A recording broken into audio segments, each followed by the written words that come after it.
Mr. Jonathan Beck. Let me call on Madam Rita. Madam Rita, thank you very much for joining us. Good evening to you. Please, I'd like you to talk to us. Thank you, Mr. Elvis, Mr. Jonathan, and Black Panther. Thank you, my lovely mommy diaspora, and then my brothers and sisters in the comment section.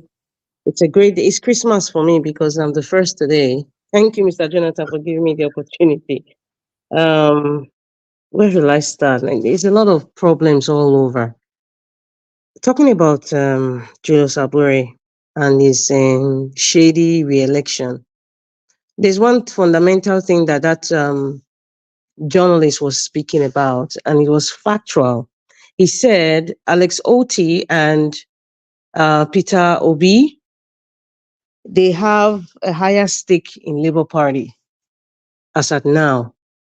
And if they come together and put Abure down and tell him, this is the way we're going to go, else we're going to pull out, I think Abure in his desperation would cower down to their demands.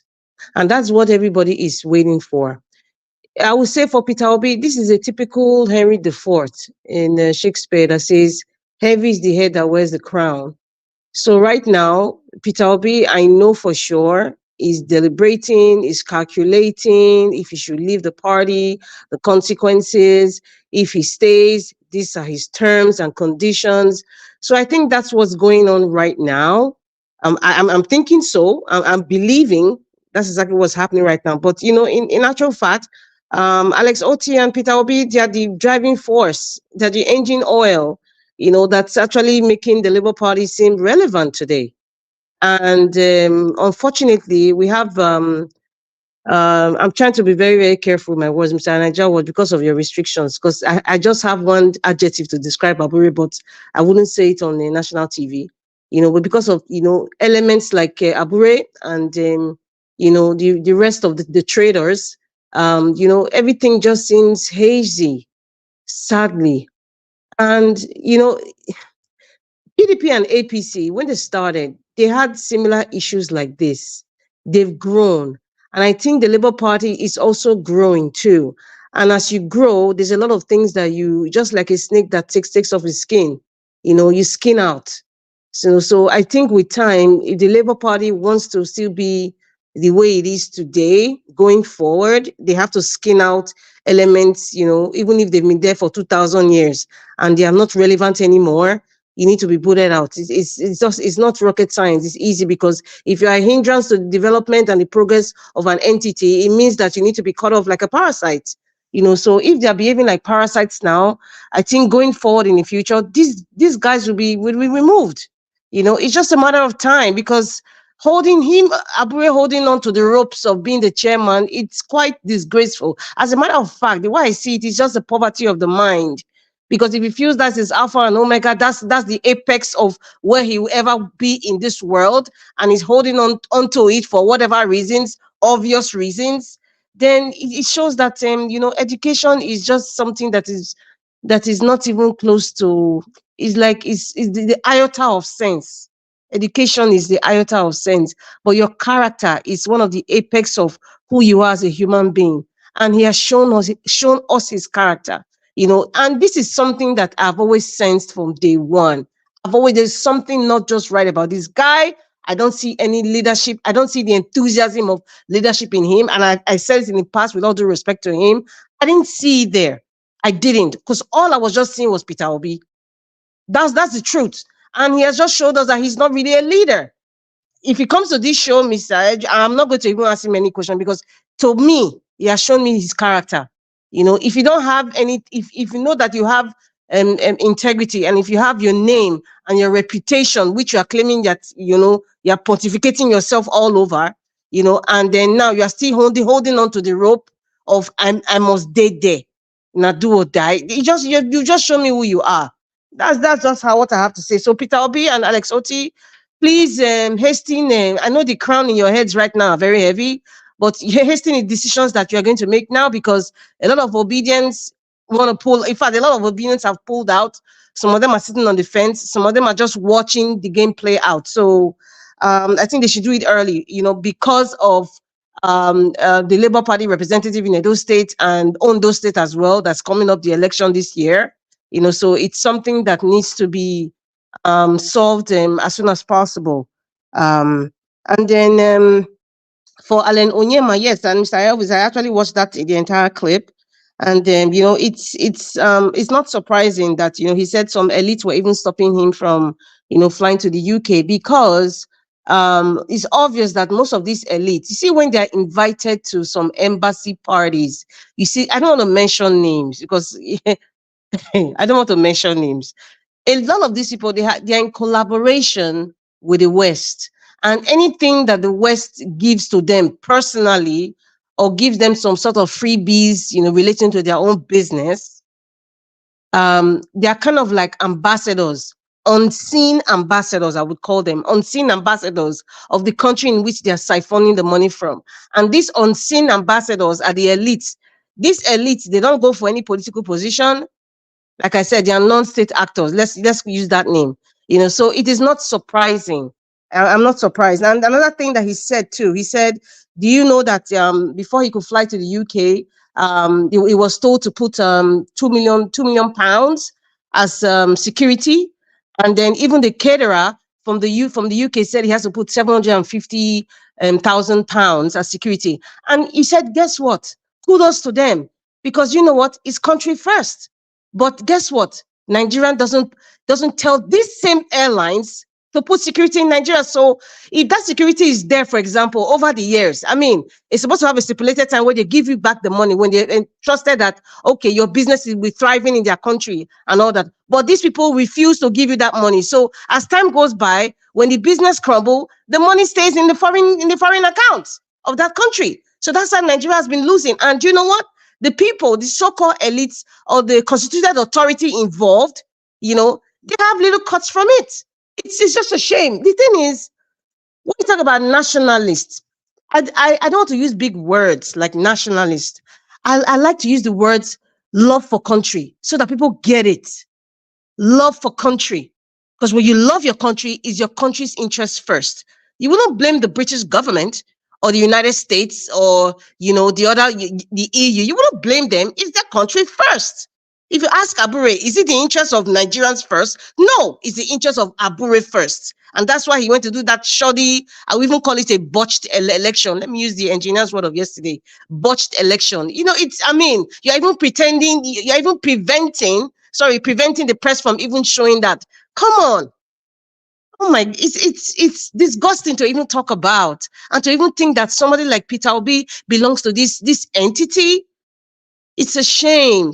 Mr. Abure, you've just shamed yourself and you've just disappointed a lot of obedience and people who thought that you was a credible man. You have just shamed yourself. This is not an insult. This is my feelings, and I'm saying it based on what I have seen, because that's what you are showing me personally.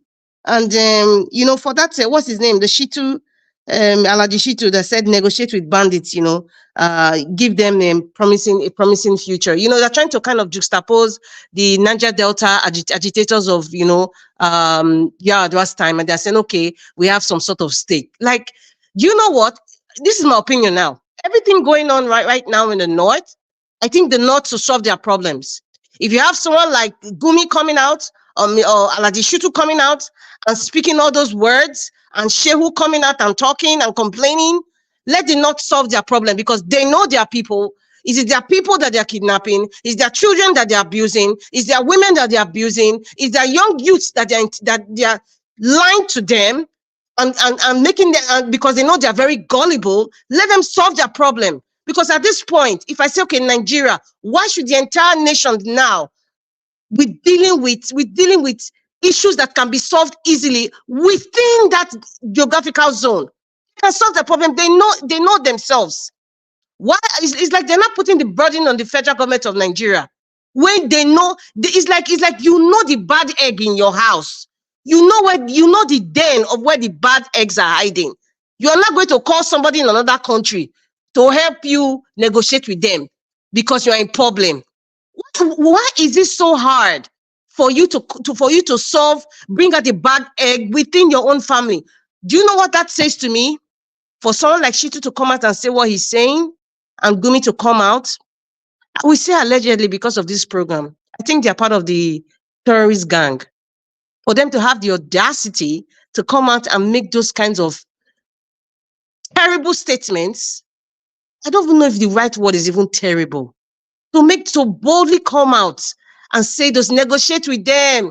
It's not like saying, oh God, settle them, make they come out. You know they are bad guys. You are telling me to settle them so that tomorrow I will still settle again.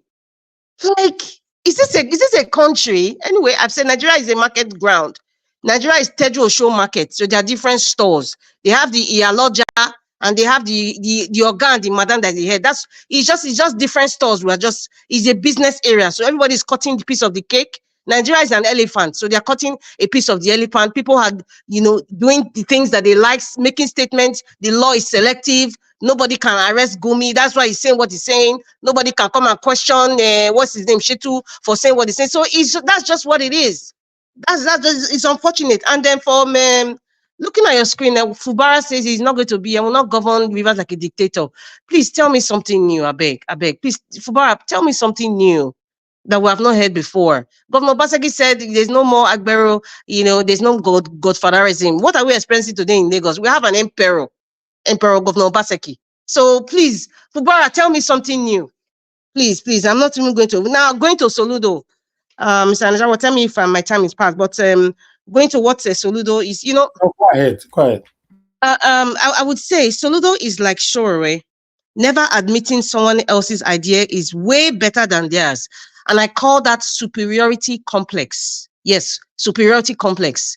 It's better for you. I would say it's better for you to make yourself teachable than to be an empty barrel. Because even if you call yourself, you've gone to all the best universities in the world, you're very eloquent, you have the gift of the gab, and you just feel that is it. And then every other person is just ice water. You're an empty barrel. Make yourself teachable. No matter who you are, no matter the apex of your educational qualification, make yourself teachable. If not, you want to see you as an empty barrel. And that's my opinion. What I see Governor Soludo is displaying. It's just behaving like one. Superiority complex. He played it out during 2023 campaign, saying Peter Obi, is what do you call him? Is he like a traitor or whatever or something?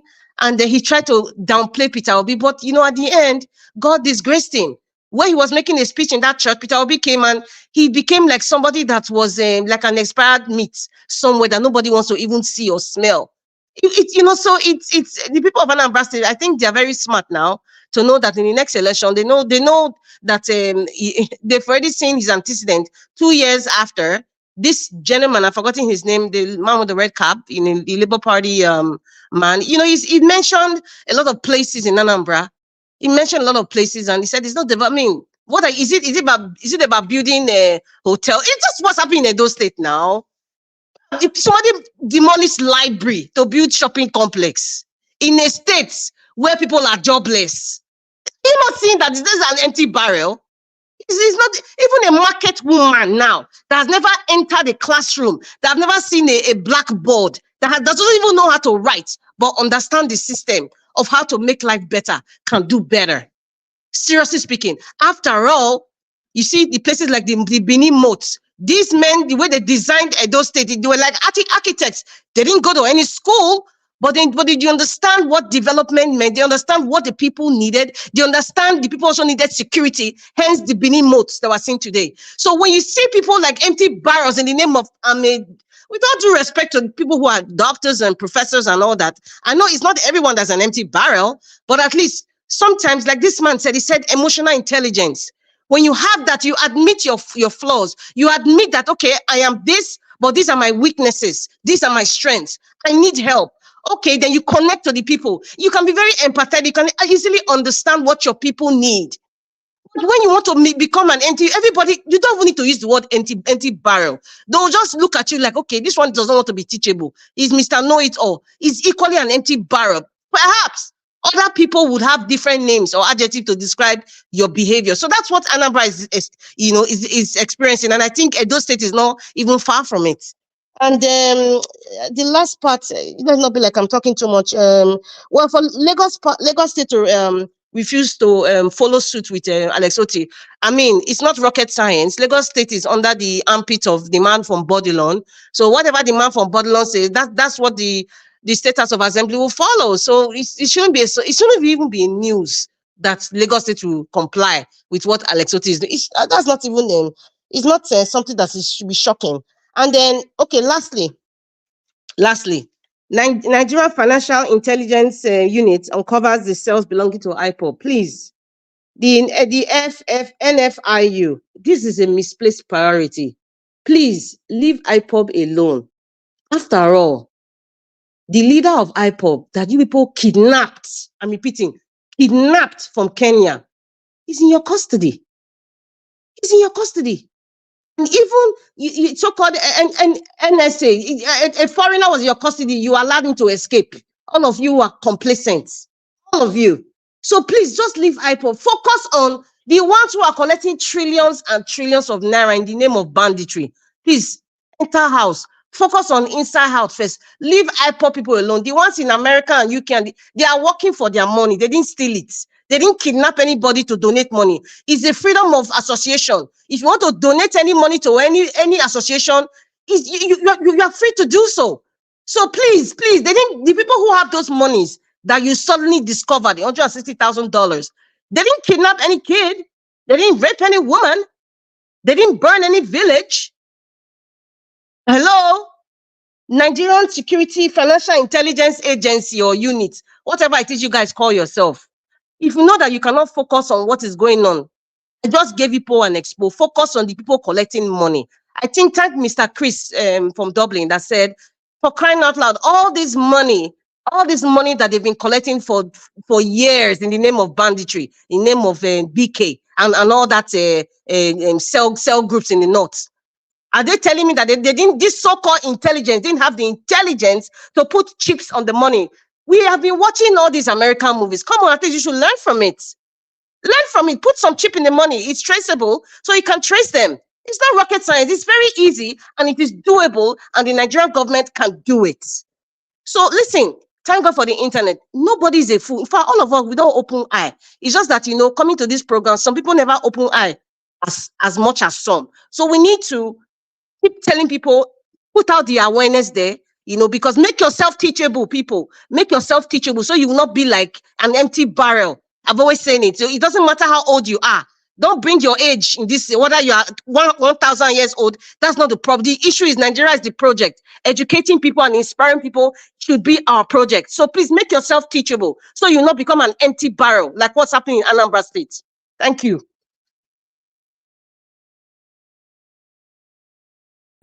Thank you, Madam Rita, for your submission. God bless you. Now, wow. The problem of our country is just piling up every day in every angles. Let me call on the next person, which is Mr. Jonathan. Thank you very much for your understanding. Thank you, sir, for joining us. Good evening to you. Talk to us. Thank you, Mr. Elvis. Thank you very much. Greetings to everyone on the panel. I greet everyone and all those on the comment section. Thank you and welcome. I just want to start on this Abure thing, and I want to seek your indulgence, Mr. Elvis. I might spend all the time you will allot to me on, at this session. Okay. This session on this topic alone, and if I have 2-3 minutes left, I will. Fine, and if I don't, fine, all the same. Let me start by saying this. With this question, is it a man? Because I believe we are all intelligent people, logical, and we can reason. Is it a man whose own reemergence, because he has been re-elected, his own re-election as chairman of a party, Labour Party in this case, his re-emergence was completely shrouded in secrecy.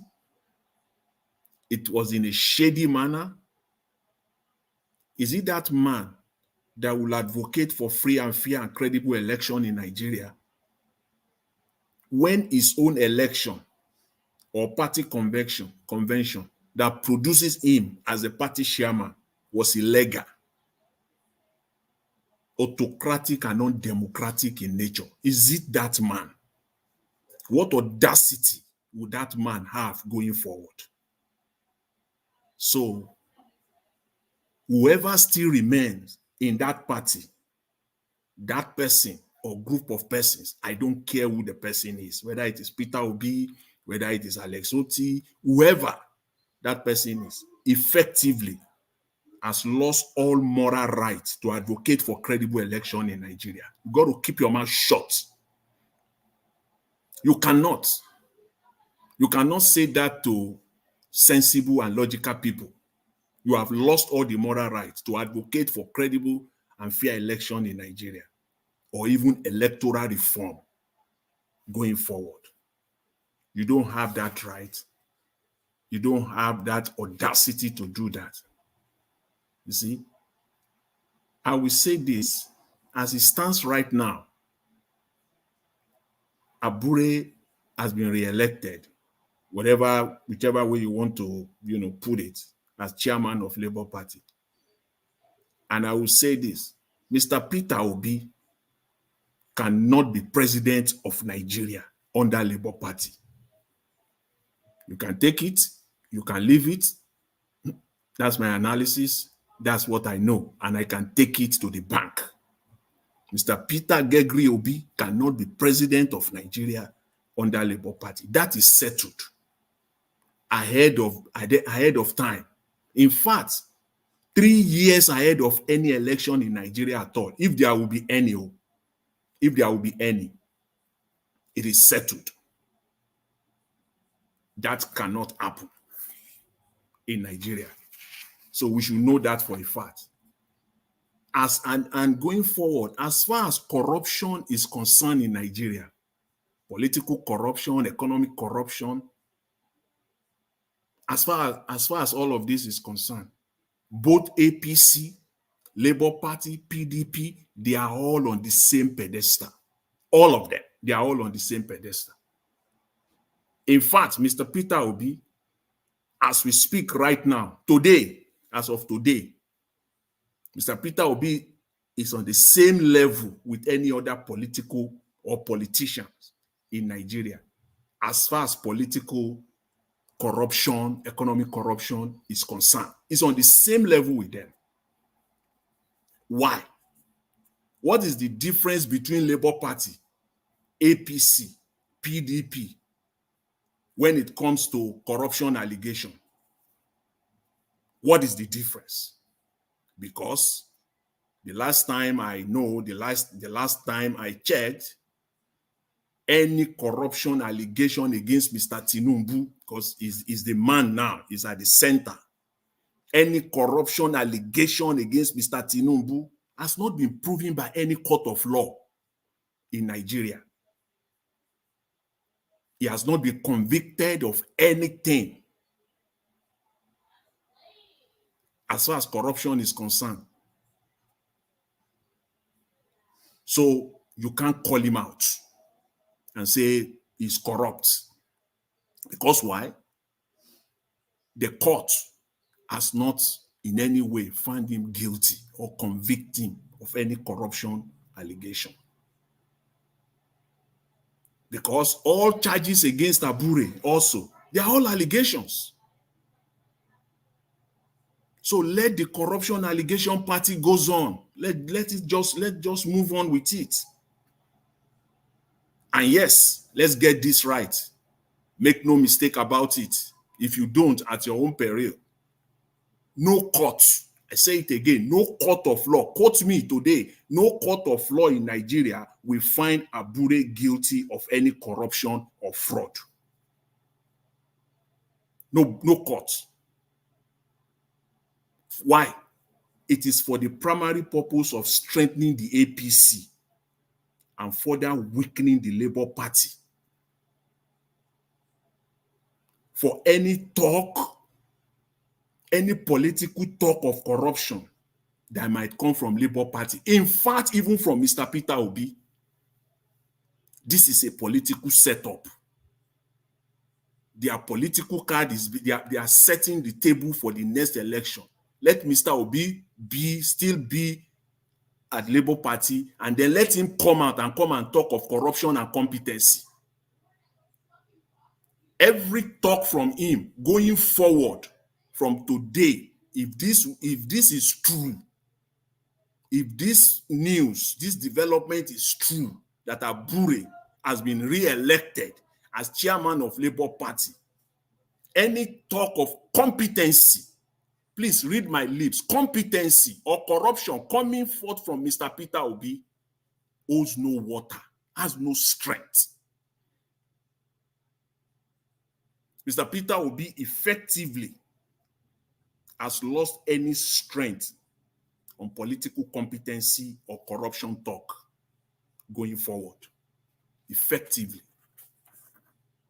So at this point, I will only hope, I just hope that Mr. Peter Obi will react within the next 48 hours. In fact, he must. This is not a matter of maybe. He must react. His reaction must be prompt. It's not open-ended, like as in, I can do it anytime. No. It must be done now, sooner rather than later. Even if it comes out much later and do it, it will make no difference. Even if Mr. Peter Obi decides to come out a month later, 2 months later, to come and denounce all this and then move on, go to another or anything, it will hold no water. It will make no difference. The damage will have been done, buried, completed. And the opposition will have the day. So it cannot go forward in for any election in Nigeria and then come out and talk about competency. Competency what? From who? Is that how you will superintend over Nigeria? So you are going to stay on for what? And then they talk that I am not desperate to be president of Nigeria, but to see Nigeria work. That one also fall completely, effectively today, unless he reacts within the next 48 hours. Let them be hearing this. And we'll all be alive by the grace of God. We will see all the political pundits on national TV across Nigeria. They will be coming out and they will say exactly what I'm saying today, word for word. It will be coming out from their mouth in the coming months, in the coming years. We will see it. We will hear it. Let him come out within the next 48 hours and do the needful. Anything short of that, if he still wants to remain at Labour Party, let him come out clearly and say it and give his reasons for doing so. If you want to rule and superintend over Nigeria, you are not going to put Nigeria on the line and keep them guessing. No, you won't do that. That's not the strength or the trait of a leader. You won't put us in darkness. You won't let us be speculating and guessing, because that's what we are accusing this current system. That's one of the issues that we have with them. And you are doing exactly the same thing. In fact, doubling down and tripling down on it. So you don't want to keep us in secrecy. You don't want to keep us in the dark. You don't want to keep us speculating and guessing. A good leader doesn't do that. So for now, for me, I would demand going forward. See, I would just demand from the government of Mr. Tinubu, just do the right thing. Do the needful. Because right now, they are all at parity. There is no difference. I will only, as a Nigerian, I will prefer solution where and when necessary as a Nigerian. Because as we stand right now, this singular event alone changed the dynamics of politics in Nigeria as far as Labour Party and all the other political parties are concerned. We can all put them right now in the same basket. Because let me tell you this, there is no way effectively from today anybody will stand and be talking about competency and corruption. You will not sound foolish on the side. If you are supporting corruption, if you are standing against corruption, competency, and you are standing on the side of Labour Party alongside Peter Obi, you will sound and you will look foolish. The same way people that are supporting Mr. Tinubu APC, you see them over and over again, how foolish they sound. Even some of them that are even the older ones amongst them, they lost all sense of reasoning, all sense of intelligence. It's lost when you are trying to defend the indefensible. That's how you will look today, coming out. I'm waiting for anybody that will come out today and tell me and come and talk of competency and corruption, that Mr. Peter Obi stands for it, unless Mr. Peter Obi, does the needful as a matter of urgency for one reason and one reason only. If it is not just about you, if it is not about you, if it is about Nigerians and for the good of Nigerians, and as a leader, which I believe you are, a true leader does not leave his followers in the speculative balance. He doesn't leave them in the speculative balance. No, he comes out and makes things clear, brings it out, lay it out the way it is for his followers, so that everybody will be well informed. Everybody will also be able to make an informed decision. I am just a lone voice. As my brother Alex said earlier, yes, I also have command of some people too. I may just be one, but as effectively from today, I'm not supporting Labour Party. And for every people that I know people that in 2023, that even people that have not voted before, that I was able to convince them to get out and to vote, because this is all about their future. Several, dozens of them, yes. And there are millions. In fact, let me be conservative.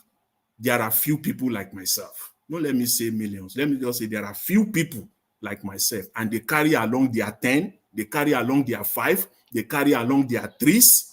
There are few people like that. And that makes the difference at the end of the day for Labour Party. So let them do the needful. Don't let us go ahead with this nonsense. This is rubbish. Just say it as simple, just say it as simple as it is. I'm so disappointed that they will do a national convention. Your presidential candidate will not make any statement before or immediately after the convention. I don't see if there has been any statement from Mr. Alex Otti, the governor of Abia State, before or immediately after this convention. One of two things probably must have happened. At least congratulating Mr. Abure and thanking the National Working Committee of the party for a job well done. I've not seen either any of those. None is coming out. So what are we talking about here? It's a disgrace. So if Labour Party is talking that they are the one that want to change Nigeria, this is not how to go about it. This is disgraceful. This is disappointing.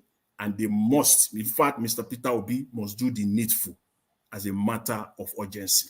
Mr. Elvis, I will leave it at that for now. Thank you very much. And I want to thank everyone. All right, before you go, I would like to say this. Do you think Peter Obi have the power to change the narrative? Yes, he has. He has the power to. He has the power to change the narrative. Mr. Peter Obi, he must say something. He must come out and say, at least, what is your position? He should address it. Okay. He should address it. You cannot just leave people in a speculative palace and then let us just be talking. Let us just be guessing. It doesn't work. No, it doesn't work like it. Thank you very much. Thank you, Mr. Jonathan. I'll do my part. I'll make sure that I send your particular message to him on his WhatsApp.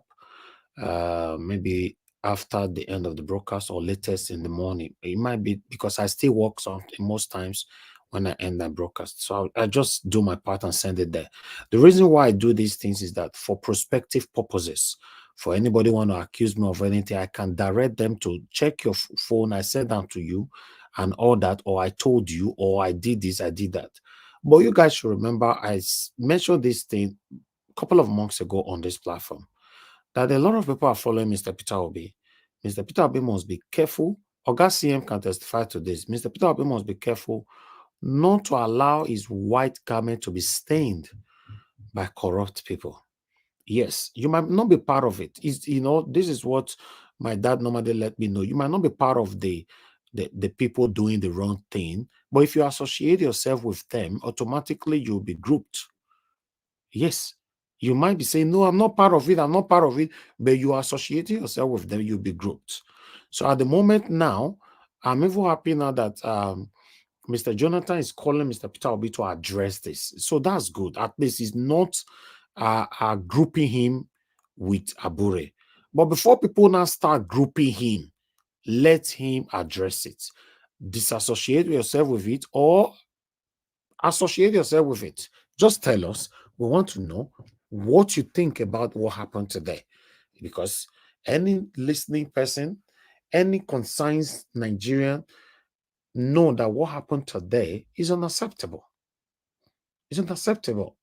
Because on this platform, many of us are very quick, or rather good, to protect their own.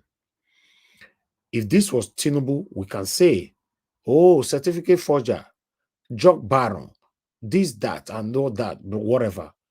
But you see, when it comes to Abure, and I see our panel, not go get full panel self. Because when it comes to our own, more than not let us now automatically be turning to what people have described us to be. That some of us, the obedient, we show some kind of level of hypocrisy. Yes. Because if it was Tinubu now, say they cast Tinubu for France or for anything, blah, blah, blah. You see, we cannot have a better country like this. This is why we continue to offend some people. Because for you to be able to match what I stand for, it will be very, very difficult. I'm not standing for anybody on this platform. As long as you are doing the right thing, in fact, you are even closer to me. So, as of this moment, Mr. Peter Obi is one of the few people we have in our country now we can rely on. But he cannot associate himself with this kind of things that happen today. But fingers crossed, let's keep our fingers crossed. Maybe in the next 24 hours, he will address it. Then everybody can move on. But if he doesn't address it, or if he refuses to address it, what do I know? I cannot tell people how to think. I can only think on my own. I cannot tell people how to react. I can only react on my own. So let's wait and see how that goes. Thank you. Yeah, thank you. Thank you for having me in Nigeria Watch. Greetings to you and everyone on the panel. Greetings to the ones in the chat, and especially to the viewers. In the end, they are the ones we are here for too. These reports of Abure electing himself, I wouldn't say even himself really, because there were people there, and it mystifies me how human beings can walk into a room with Abure and do this. But then again, Nigerians, they are miracle makers. I don't know whether anyone saw the pictures of the hall. People were there with him. Whom are those people? And this is the thing, when people keep saying that some Nigerians are part of the problem, they are the ones creating the situation we are in. Those ones are comfortable sitting in broad daylight in a hall with someone that is being accused of such serious irregularities and criminal behavior. And what even to make it worse, they are going to elevate him to become a chairman and endorse him for another 8 years when they know what P2B stands for. These are Nigerians doing this. This is not Buhari trying to change currency, or Emefiele trying to change currency, and Nigerians are struggling, and then they had to this is the kind of sell naira to fellow Nigerians. Some people make every excuse for that, but this one, what is the excuse? No, what is the excuse of these people doing what they are doing now, other than to be corrupt? This is what we are dealing with in the country. People act inappropriately, act immorally, and they just get away with it, because this is the free-for-all situation that we are in, where everybody in one immoral behavior after another. They don't see any line anymore. There is no line. It doesn't exist, because nobody is accountable. Everybody does whatever they like. They get away with it. This one does whatever. This is what breeds our behavior. And personally, I'm not very, very impressed with the way the Labour Party has handled this. The entire Labour Party, including P2B, has handled this. But we don't know how it's going to end. I guess the way it's going to end is going to determine what P2B is doing right now. But the idea that he should leave the party and go to another party, I don't think that is going to solve the problem. I think if what Abure has done is illegitimate, then they have to overturn it. That is how you fight something. When P2B thought he was rigged out of an election, he didn't exactly decide, oh, no worry, I'm going to leave Labour Party and go to another party, or I'm going to leave the country, or whatever. He fought it to the end. And there's no reason why he shouldn't fight to the end to find out, to overturn what we've just seen. And, for the life of me, I can't believe what I'm hearing, that Abure is doing this type of stuff to Labour Party. He was on this panel, wasn't he? And he was on the other panels talking as if he's some kind of innocent person that has done nothing wrong. And I saw some of his video where he was castigating the NLC.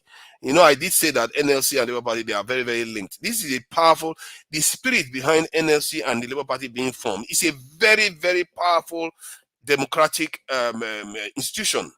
It's a way to give workers a voice, and the workers are the people. But look at those people that went into that place now. Are they listening to NLC? No, they are not. They are doing exactly what they wanted to do.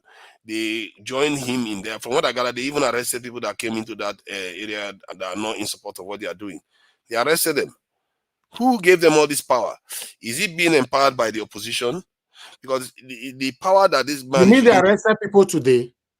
They said the people that came to the convention, yeah, I think it's today now. If it's today, it's being held. Yeah, they arrested them. Can you imagine? 5 people were arrested. Wow, Abure tie everywhere. Oh, Jesus. So who empowered him to do all those things? And this is the kind of stuff. I won't be surprised. You look deeper, you find that there are forces behind him, empowering him to undermine the Labour Party so that P2B doesn't emerge. This is why in Nigeria it's very hard to have a decent candidate emerge. To be fair, even in Senegal, it was hell. Literally, it was hell. And they literally have to bend the president's hand to allow, because he knew who was going to win the next election. They even disqualified the original candidate that was supposed to win the election. On this guy that has won the election now, is basically speaking the voice of the original candidate that was supposed to win Yes. Tunaja, you are right. They disqualified the original one and they said he molested a child or someone. So they had to send him to court. So they use every tactics to prevent these type of candidates from emerging on the continent. They will fail. I think in the next 5 to 10 years, there's going to be a change in Africa that you're going to be seeing. My only concern is whether it's going to be this thing embedded strongly in such a way that it cannot be uprooted again like it was in the 60s and 70s. So we as Nigerians, we really truly need to question ourselves. And if we don't want to question ourselves, then we should give the power to the state to do the right thing by us. Because you know how you have families, you have children. Children prefer boundaries. They want boundaries. If you don't give children boundaries, they are not happier for it. You have to provide boundaries. And that's why I was talking about the punishment we have for some of all these crimes that we commit is too lenient. And we don't see justice being carried out. Hence, you see free-for-all people where nobody sees anything wrong. Nigerians don't see anything wrong when they are working for somebody, they cheat the person. They don't see anything wrong with it. They feel like it's okay. I heard of cases whereby somebody opens a business, all the staff goes and opens a business with the same business's name and start ripping the business to pieces. It's like this type of behavior that we have somehow gotten used to. We seriously have to fight to change it. With this culture that we have to change the culture. Because if you don't, the culture is that's where everything flows from. That's where the need to defend yourself comes from. That's where the need to develop yourself comes from. That's where the need to act with integrity comes from. You have to change that culture. And to change that culture, you need to start wishing for the right things to be done, demanding for the right things to be done, and actually making them happen one at a time. Because sometimes just one solid change can trigger a lot of this in cascading events. Look at just one power plant that was built in this in Abia State. The power plant is not very massive. It's 0.1 gigawatts of power. And look at the effect it's having on other governments. Imagine if it was 1 gigawatts. All hell will break loose now in Nigeria. So it tells you how change can happen, and it doesn't necessarily take a lot. I've said it before, we need to target one thing, get it. Target another one, get it. Because the moment you get one, to get the second one will be easier, because now you know the process and the mechanism and the process is already in place and it's already oiled, and you find that you start changing things in Nigeria. I believe in that, because if we look at what this Labour Party has just done just now, it just tells you the entire system is rotten. This is why, I think, was it not Abure that even came on TV or online? He was the one, I think he was the one that came and said, even people that work in a polling station are coming to ask the politicians to bribe them. It's like you can't make it up. Fellow Nigerians will go and ask for bribe. Like, come and bribe me so that I can rig the election for you. What kind of country is that? And this is a sacred process that allows power to be transferred from one person to another that shouldn't be interfered with. But Nigerians, is there nothing we're not going to tear into pieces? Even when we have an electronic system, we have an IREV, we find a way to undermine it. And see, let me say this. Everybody would like to think that it's only the APC that undermined it. People, it doesn't matter who. It's in the entire country. We all help to undermine the system. The entire country. None of them is exempt. From north to south, they are all just as corrupt. And some of them are doing these things, not necessarily because they see it as, like we see it as very, very bad. They see it as a way of life. It's their culture now. This is why you don't see those workers coming out to say, this is my evidence. I know what I did. You can't lie to me. You can't tell me. No, you don't see them, because they know they took bribe. They've all stolen, and you know how they say in the Bible, we have all sinned and fallen short of the glory of God. That's my last quote I will ever give from the Bible. But point is that we've all messed up our country together, and if we want to avoid this type of nonsense that we see with Abure, we have to seriously start asking ourselves serious questions and start making clear demands for clear changes and changing the rules and making the rules harder, tougher when people commit crimes. Capital punishment needs to mean capital punishment. Those useless governors that are not executing people that have actually killed people, that have actually done heinous things, they too are also accountable for what they are doing. Because all this nonsense that they keep listening to the UN to tell us, you need to respect human rights and all the nonsense, when if it was them, immediately they will bring capital punishment back. The moment America starts suffering, just let bread price go up in America the way it goes up in Nigeria, or living standard gets anything 1/10 as bad as it is in Nigeria, in America, you will see how quickly they will revert. They will change very quickly, because that's how nations are supposed to behave. You don't we go to Nigeria. Yeah, we go come out with our meta live and direct. Thank you. Yeah, you don't act like you are a rich person's child when you are from a poor home. Yeah, let me just round up. So we have to start using our tongue to count the number of teeth in our mouth and start holding ourselves accountable. And if we become the kind of stuff we want to see in the country, you'll be surprised. You start changing people's minds. And like I said, I am happy to pay for a crime that I commit. The reason why I'm happy to pay for it, because I know it's better for my own family in the bigger scheme of things. Thank you. Okay, thank you very much, Tunaja, for that submission. But unfortunately, when you are saying that we need to hold them accountable, or they need to do this, they need to do that, I'm surprised who is going to make those changes that you are calling for. You know, because this people was correct. That's the person will make the change. They will make the change. See, I don't think you understand me. Tell me who in this government, for example. You know what they said? You know what they said in politics? You can make the wrong people do the right thing. by How giving do them we the make right them do the incentives, right thing? by pressuring them, by making them understand that that thing that they're doing is going to make them See, not popular. Naija, sorry to say this, you cannot pressure them through politics. Oh, You can pressure them through your activism and through what they call it. There's one thing they call, I don't know whether it's polite stubbornness. That is the only way. That is the language they hear. They will understand. This is Africa. It's not Europe. See, they want to be popular. All our leaders want to be popular. You see how Soludo is already behaving because of just the one Uchi did. These leaders, if you win the argument from the point of view of the public, you convince the public that these leaders are not doing the right thing by you, they will not be able to go anywhere. Even the person that is serving them food will not respect them, and they will want to do the right thing by them. All right. Let me thank you very much, Tunaja, once again. Let me hear from Oga Chris. Thanks for joining us. I would like you to talk to us. You have I'll give you 8 minutes as well. Then I'll come to Oga Tun. Okay. Thank you, Mr. Najawosh. Can you hear me? Am I audible? Yes, sir, you are very good. Oh, okay. Good evening, everybody on the panel, on the comment section, and everybody listening to us from everywhere, all over the world, from your room, from the vehicle, on the street, everywhere.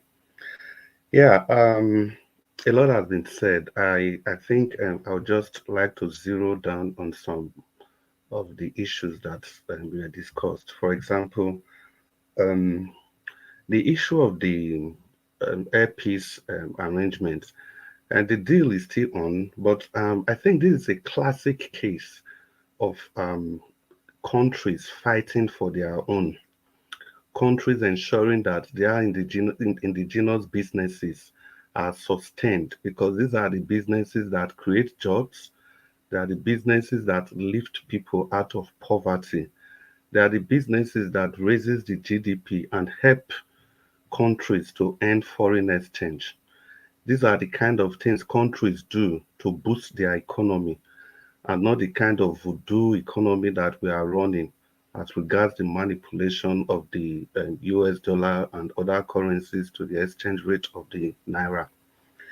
Now, for the case of Allen Oyema, we all will understand that even though Nigeria, we were not flying to the UK, and the UK, they can fly to our country, they were paying us for that slot that we were not using. They were paying the federal government for that slot. It's like a rental thing. So instead of our airlines, indigenous airlines, to be flying to UK based on the BASA agreement, but because we don't have airlines, so the foreigners that come to, not just only the UK airline, the Turkish, all other airlines that we don't fly to their country, so they have to pay they have to pay something to the government. And you can see this could be one of the reasons why the government is not really enthusiastic in supporting local airlines to start flying, because once they start flying, government will kind of lose revenue in way of airfare, taxes, and stuff like that. Now, the £3 million that they charged Aled Oyema, you guys, we cannot be surprised about that, because when Oyema came into the aviation industry, he was poised to drastically reduce the airfare from Nigeria to the UK. He actually did it, and a lot of innovations that the guy was bringing into that airspace. It was very clear that the British Airways and the other airlines, they were threatened, because Onyema, amongst other things, he was going to introduce local meals like pounded yam and stuff like that in the airline. And this is going to attract a lot of people. And the business acumen, the business angle was also bringing to it. Imagine if you are flying from Benin to the UK, you don't need to first go to Lagos first. And that struggle, you can fly from Benin Airport straight to the UK. And if you are coming back, the same thing, not just Benin alone, other cities in the country. Those were the innovations Oyema was bringing in. And definitely those innovations, they were going to affect the business, the usages of other airlines, because if you see something that's better, why will you want to go for a more expensive option that is even more inconvenient? So that's why the UK government, they are trying to do everything they can to impose some taxes left, right, and center in such a way that Onyema will be forced to kind of increase his own price. So these are just the kind of politics that goes on behind the scene that we all should be abreast of. And it was give us our mandate that said Festus Keyamo clearly was saying how the deal, some of these people, the people in power, how they have been manipulating the system, making it difficult for our own people to operate in an airspace just because of their own personal greed and personal aspirations. So that's why people like us we will always turn our back to whatever effect the colonial system have on our country, because we believe clearly that once we are ready to rise, we can. Because there are too many examples, even before the advent of social media and other this new media. Countries are breaking free from the shackles of colonial rule, from the shackles of colonial masters, and nothing happened. These countries, they are banned everywhere. And if we choose to break free, we will break free. It will be difficult, but we will do it. And then lastly, even to Nigeria, you've made a very beautiful point again this evening, but we must understand that no matter how we look at it, we can't keep pointing to the individuals in the system. Yeah, there are bad people everywhere. That is why the government has the monopoly of violence. The government they have the regulatory power to put everybody in place. So irrespective of our idiosyncrasies, individual greed, individual shortcomings, as long as we have a functional government, all of us, we will definitely get in line. We will do the right thing because we know if we don't do it, there's a big hand that is ready to wield the big stick, irrespective of your tribe, your religious affiliations, or your political, whatever political divide you belong to. As long as this is there, no matter how greedy individuals are in the society, everybody will be brought to line. And I was happy again to Nigeria that you clearly said that children, they want boundaries to be set for them. That is exactly the way it is. Citizens want boundaries to be set for them also by the nation. So citizens, we are like children, and the nation, the government are like the parents from your analogy.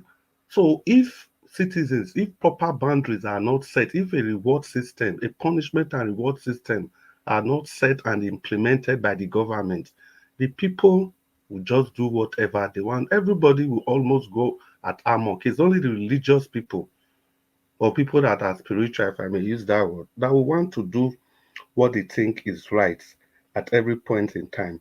And you also said to Nigeria, to further buttress your point, you also said that even this Europe, that they don't have capital punishment, that if the society gets out of hand, that the government, mark your word, that the government, they will introduce capital punishment again. Why do they do that? Why do you think they will do that? To set everybody in line. Because if you are humans, naturally, who don't want to do the right, it's just a few percentage of people that are wired to do the right. And again, even if you are wired to do the right, a lot of people, when they come under pressure, not because they want to do it for their personal satisfaction, but that character, that grit of doing the right thing is not just, it is in the DNA of most humans. So for a society to function, we need a strong government that is ready. We need a strong government. I'll just round up in 30 seconds, that is ready to do the needful. And for nations to grow, the leaders of those nations, they should be ready to put the nation first at all times above their own personal greed and personal considerations. Thank you very much. All right, God Chris, God bless you, sir. Thank you very much. I don't what. Please, can I quickly add this? Just 10 seconds. Okay, It pains quickly. me that it pains me that our government are not business minded. That is just the pain. All these things we have been saying this evening. Our government is not business. They don't even know how to generate employment. It's so shameful. Thank you. Okay. We have been seeing all you guys have been doing, and recommending to everyone in Nigeria